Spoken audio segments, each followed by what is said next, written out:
नमस्कार, मैं राम प्रताप। आज आपको भारत निर्वाचन आयोग के बारे में बताएंगे। भारत निर्वाचन आयोग जो है वो एमपीपीएससी प्री के साथ साथ मेंस का भी हिस्सा है। इसके अलावा जो अन्य एग्जाम हैं उनके लिए भी ये इम्पोर्टेंट है, लेकिन हम हालांकि इसको प्री के हिसाब से बता रहे हैं, मेंस के हिसाब से नहीं। तो चलिए आइए देखते हैं परिचय, भारत निर्वाचन आयोग का परिचय। तो भारत निर्वाचन आयोग का जो गठन है वो स्वच्छ एवं उन्मुक्त चुनाव आयोजन कराने के लिए किया गया है, जिसका उल्लेख भारतीय संविधान के भाग 15 और अनुच्छेद 324 से लेकर 329 के बीच में उल्लेखित किया गया है। तो कहां से कहां तक किया गया है? 324 से लेके 329 के बीच में है। 329 के बीच में उल्लेखित किया गया। भाग जो है वो कौन सा भाग है? भाग 15, ठीक है। और अनुच्छेद 324 से लेकर 329 के बीच में किया गया है। अब देख लेते हैं इनकी संरचना, ठीक है। मतलब जो चुनाव आयोग जो है, जो भारत निर्वाचन आयोग जो है वो किन से मिलकर बनता है, तो देख लेते हैं। 1950 में अपने गठन से लेकर 15 अक्टूबर 1989 तक जो चुनाव आयोग एक सदस्यीय रहा है। जो चुनाव आयोग का गठन जो संविधान में व्यवस्था किया गया है, कब किया गया? 25 जनवरी 1950 को संविधान में स्थापित किया गया, ठीक है। 25 जनवरी 1950 में जब संविधान में स्थापित किया गया तो ये जो चुनाव आयोग था वो एक सदस्यीय था, ठीक है, एक सदस्यीय था। और जो है एक सदस्यीय होने के साथ साथ जो है ये कब तक एक सदस्यीय रहा है? 15 अक्टूबर 1989 तक जो है सिर्फ एक ही सदस्य हुआ करते थे, वो है जो है भारत के निर्वाचन आयुक्त हुआ करते थे, ठीक है। बाद में जो है, और हाँ एक बात और समझ लीजिएगा, जो 25 जनवरी 1950 को स्थापित किया गया, इसी जो है आप देखेंगे 25 जनवरी से लेके 15 अक्टूबर इसके बीच में जो है एक सदस्य। उसके बाद जो है 16 अक्टूबर 1989 को 2 चुनाव आयुक्तों की नियुक्ति की गई। राष्ट्रपति जी के द्वारा जो है 2 चुनाव आयुक्तों की जो है नियुक्ति की गई। तो इसके बाद कितने हो गए संख्या इनकी? 3 हो गई। एक जो है मुख्य निर्वाचन आयोग और 2 है जो निर्वाचन आयुक्त, टोटल मिला के 3 हो गई। यहां से यहां तक तो 1 थी और यहां के बाद 2 और जुड़ गए, तो कितने हो गए? अब 3 हो गए। ये कब व्यवस्था देखेंगे आप तो 61वां संविधान संशोधन 1989, इसमें जो है इस संशोधन के द्वारा क्या किया गया कि जो वोट देने की उम्र है, आयु है 21 वर्ष पहले थी, तो 21 वर्ष से घटा के इसको 18 वर्ष कर दी गई थी। ये इसी संविधान, तो 61वां संविधान संशोधन 1989 में अगर आता है क्वेश्चन कि जो 21 वोट डालने की उम्र जो है 21 वर्ष से घटाकर 18 वर्ष कर दी गई, किस संविधान संशोधन के द्वारा? तो 61वां। किस वर्ष? तो 1989। और इसी समय जो है, इसी में आप देखेंगे कि यहां पास जो है ये जो चुनाव आयोग जो है वो बहुसदस्यीय निकाय हो गया, एक मुख्य निर्वाचन आयुक्त और 2 अन्य। ये यहां ध्यान रखना है। इसके बाद जो है जनवरी 1990 में चुनाव आयुक्तों के 2 पद जो थे वो समाप्त कर दिए गए। पहले 1 था, फिर 2 जुड़ गए, 3 हो गए, फिर जो है। और हां, ये ऐसा क्यों किया गया था यहां पास? क्योंकि जब जो है 61वां संविधान संशोधन किया गया और 21 वर्ष से उम्र को घटा के 18 वर्ष कर दिया गया वोट देने की आयु को, उस समय जो है कार्यभार बढ़ गया। जब कार्यभार बढ़ गया तो एक जो है निर्वाचन आयुक्त से तो हो नहीं पा रहा था, ठीक है, सारे काम, ये चीजें, अब वोट देने वालों की संख्या बढ़ गई, ये सारी चीजें हो गई। तो अब जो है इनको 2 संख्या बढ़ा के 3 कर दिए थे, फिर 3 किए। उसके बाद जो है 1990 में, जनवरी 1990 में चुनाव आयुक्तों के 2 पद को समाप्त कर दिए। जो 2 पद बढ़ाए थे यहां पास, वो 2 पद को समाप्त कर दिए गए तथा चुनाव आयोग को पहले जैसी स्थिति में ला दिया गया। पहले एक सदस्य था और फिर से एक सदस्य हो गया। उसके बाद अक्टूबर 1993 में राष्ट्रपति ने पुनः 2 चुनाव आयुक्तों की नियुक्ति कर दी। तो इस हिसाब से जो है वो कितने सदस्य हो गए? 3। एक जो है मुख्य निर्वाचन आयुक्त और 2 अन्य निर्वाचन आयुक्त हो गए। टोटल मिला के कितने हो गए? 3 हो गए। तो वर्तमान स्थिति कितनी है? 3, ठीक है। एक मुख्य निर्वाचन आयुक्त और 2 अन्य निर्वाचन आयुक्त, टोटल हो गए 3। इसके बाद आ जाते हैं नियुक्ति।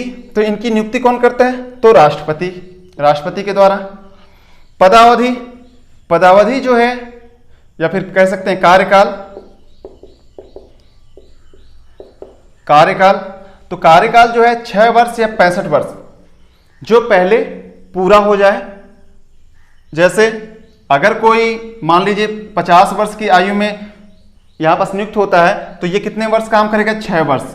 कितना हो जाएगा? 56। यहां पर रिटायर हो जाएगा। लेकिन अगर कोई 64 वर्ष में नियुक्त हो रहा है तो वो कितना करेगा काम? सिर्फ 1 वर्ष, क्योंकि ये 65 वर्ष कंप्लीट कर रहे हैं ना, तो 65 वर्ष कंप्लीट कर लिया। तो इसलिए जो यहां पास कह रहा जाए कि 6 वर्ष या 65 वर्ष जो पहले पूरा हो जाए वहीं तक काम करेंगे, उसके बाद जो है वो हट जाएंगे, वो रिटायर हो जाएंगे। पद त्याग या पद से हटाया जाना। पद त्याग या पद से हटाया जाना कौन हटाएंगे? राष्ट्रपति। ठीक है। तो जो मुख्य निर्वाचन आयुक्त होंगे उनको जो है जैसे सुप्रीम कोर्ट के न्यायाधीश को हटाया जाता है, ठीक है, महाभियोग जैसी प्रक्रिया लाके, वैसे हटाएंगे मुख्य निर्वाचन आयुक्त को। जबकि जो अन्य निर्वाचन आयुक्त हैं उनको जो है मुख्य निर्वाचन आयुक्त के सिफारिश पे जो है राष्ट्रपति हटाएंगे। ये ध्यान रख रहना, दोनों के लिए अलग अलग है। वेतन भत्ते। वेतन भत्ते जो सर्वोच्च न्यायालय के न्यायाधीश के जितना वेतन होगा उतना ही होगा। आप देखे होंगे कि अभी जो है 7वां वेतन आयोग लगने के बाद देखेंगे आप कि 2,80,000 रुपए जो है मुख्य निर्वाचन आयुक्त का वेतन है। भारत के मुख्य निर्वाचन आयुक्त के जो सुप्रीम कोर्ट के मुख्य न्यायाधीश हैं उनका जो सुप्रीम कोर्ट के जो मुख्य न्यायाधीश हैं उनका जो वेतन कितना है? उनका वेतन 2,80,000 है। और सुप्रीम कोर्ट में जो अन्य न्यायाधीश हैं उनका वेतन कितना है? 2,50,000 रुपए। तो जो सुप्रीम कोर्ट के अन्य न्यायाधीश हैं उन्हीं के वेतन के इतना जो है जो भारत के निर्वाचन आयुक्त, मुख्य निर्वाचन आयुक्त और अन्य निर्वाचन आयुक्त जो हैं भारत के, उनके वेतन बराबर होंगे। तो 2.5 लाख रुपए हैं। 2,50,000 रुपए वेतन किसके हैं? सुप्रीम कोर्ट के अन्य न्यायाधीश के। तो भारत के जो न्यायाधीश, जो भारत के जो मुख्य निर्वाचन आयुक्त हैं और अन्य निर्वाचन आयुक्त हैं तो उनके भी वेतन उतने ही होंगे।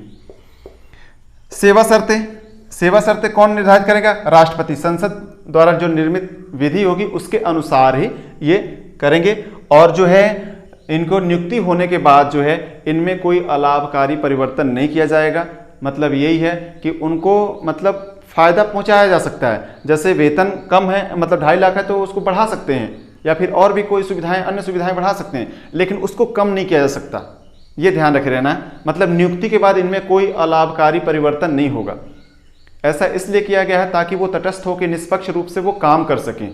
नहीं तो अगर उनको डर रहता ना कि अगर हम सरकार के खिलाफ काम करेंगे तो हो सकता है वेतन काट दे, हो सकता है सुविधाओं में कमी कर दे, तो इसके कारण जो है वो निष्पक्ष नहीं हो पाते।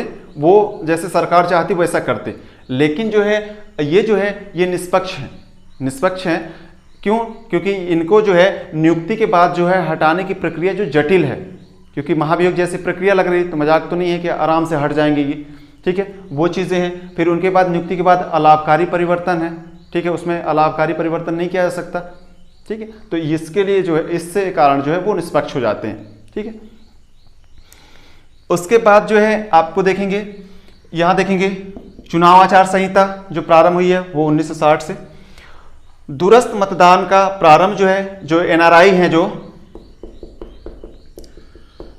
एनआरआई को जो है वोट देने का अधिकार कब दिया गया? 2010 से। NOTA, none of the above जो है वो प्रारंभ कब हुआ है? कब से? 2013 से हुआ।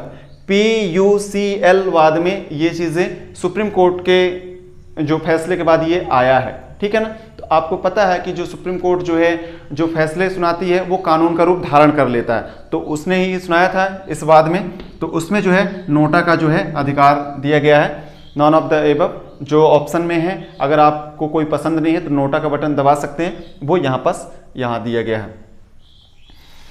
इसके बाद जो है ईवीएम, इलेक्ट्रॉनिक वोटिंग मशीन जो है, voting machine, electronic voting machine, ये जो है इसका प्रारंभ जो है कब हुआ? 1998 से हुआ है।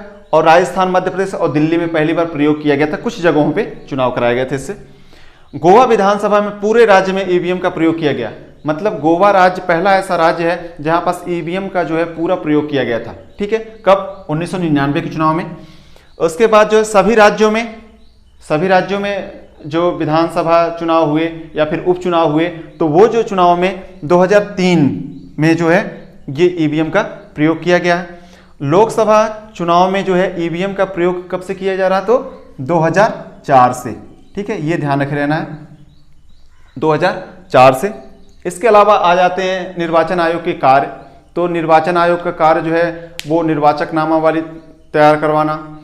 उसके बाद जो है आप देखेंगे कि निर्वाचन नामावली तैयार करा दी, उसके बाद चुनाव चिन्ह को आवंटन करना।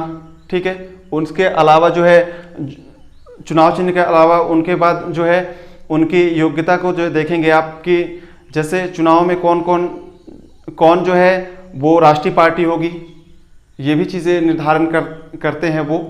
तो और भी बहुत सारे इनके कार्य हैं। ठीक है, तो जब हम मेंस में पढ़ेंगे तो वो सब कार्य और शक्तियाँ, ये सारी चीज़ें उसमें पढ़ेंगे। प्री के हिसाब से इतना काफ़ी है। तो जो इस चैनल पे नए हैं तो इस चैनल को सब्सक्राइब कर लें, बेल आइकन आए उसे प्रेस कर दीजिएगा। बस, धन्यवाद।